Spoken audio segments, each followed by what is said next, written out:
قال وزير الصحة البلجيكي فرانك فاندنبروك يوم الجمعة إن بلجيكا ستستخدم الاختبارات السريعة للفيروس كورونا التي طلبته المستشفيات والعاملين بالخطوط الأمامية ومراكز الاختبار في المقام الأول.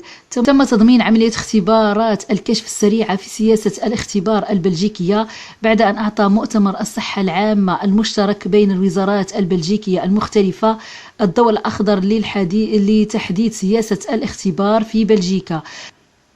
والاختبارات السريعة لن يتم توجيهها إلى دور الرعاية المسنين لأن الاختبارات أقل دقة. الاختبار التقليدي يتطلب من 5 إلى 6 ساعات من التحاليل. وقال فاندنبروك يتم تحليل هذه الاختبارات السريعة خلال 15 دقيقة. Plan à présent sur cette décision annoncée hier, les tests antigéniques sont à présent autorisés en Belgique. De quoi soulager les labos et les centres de testing puisque les résultats tombent dans la demi-heure, même s'ils sont moins fiables que les tests PCR. Explication d'Alexis Gonzalez. Le test antigénique commence par un prélèvement nasopharyngé.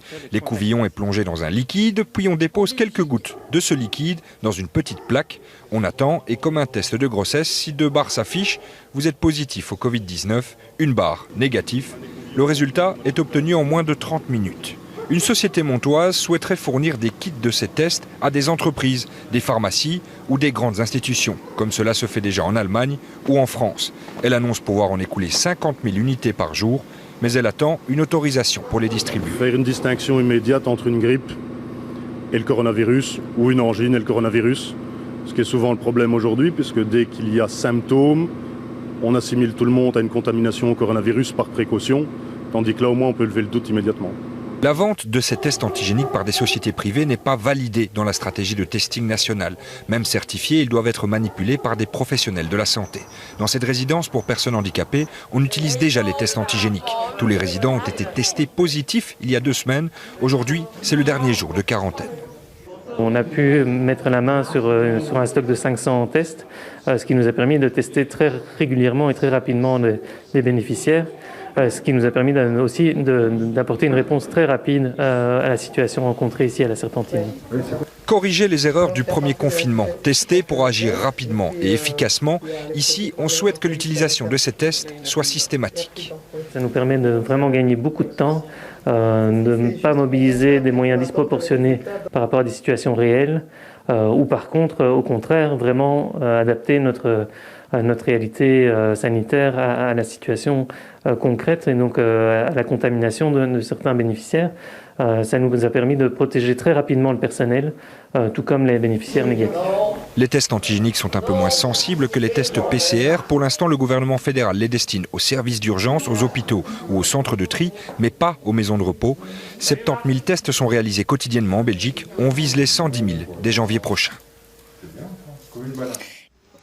وإلى جانب هذه الاختبارات السريعة هناك اختبارات تعتمد على اللعاب يعني لاساليف التي استعملتها منطقة والونيا في. Et c'est tout l'arsenal de testing qui s'élargit puisqu'en Wallonie on va recourir désormais aux tests salivaires. La région a décidé de mener un projet pilote pour vérifier leur utilité, leur efficacité et ce test a débuté aujourd'hui dans une maison de repos de Veudrin en région namuroise. Éric Bever.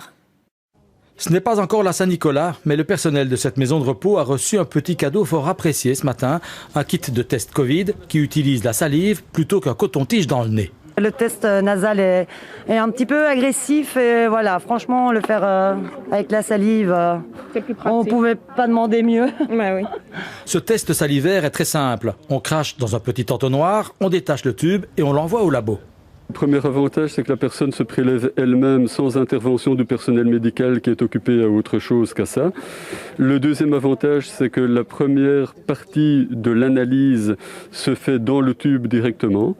Et puis ensuite, le petit désavantage, c'est la carence relative en sensibilité.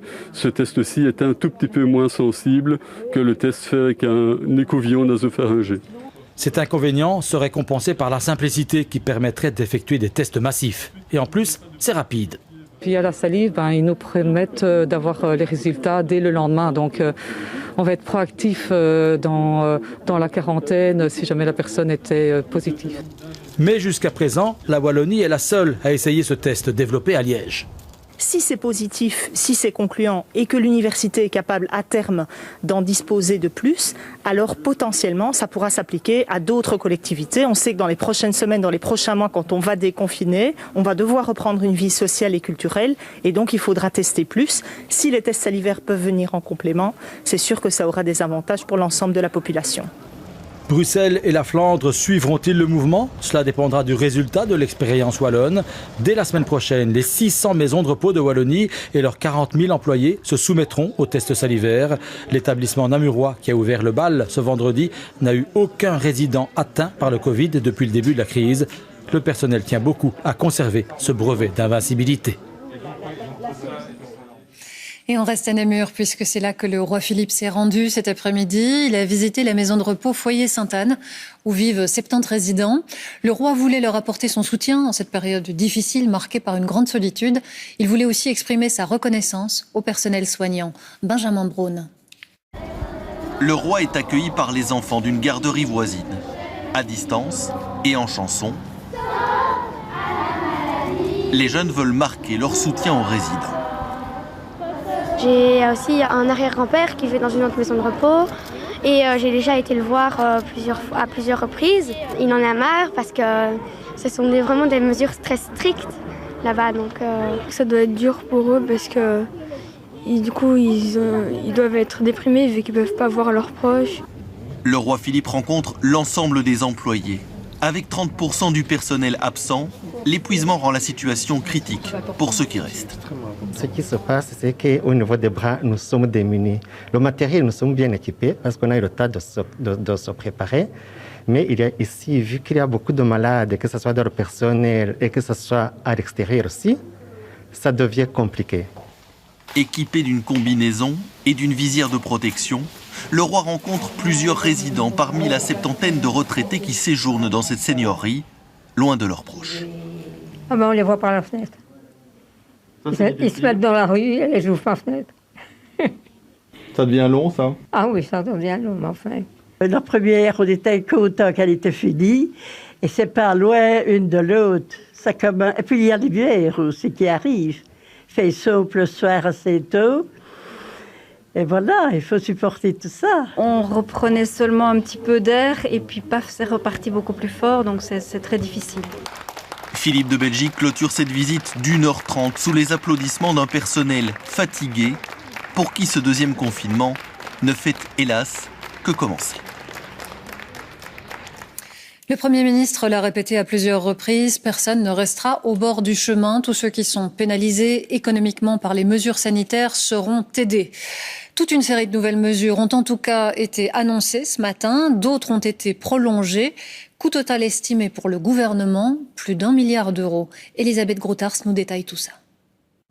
Ce vendredi, l'heure est à la présentation d'un vaste plan de soutien socio-économique pour faire face à la seconde vague de l'épidémie.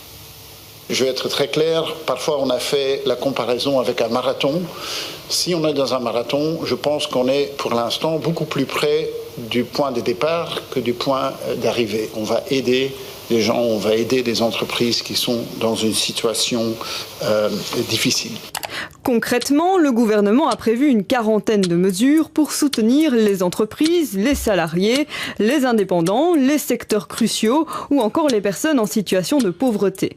Bref, tous ceux qui sont les plus touchés par cette crise bénéficieront jusqu'au premier trimestre 2021 inclus d'un catalogue de nouvelles mesures ou de mesures déjà décidées à la première vague et désormais prolongées.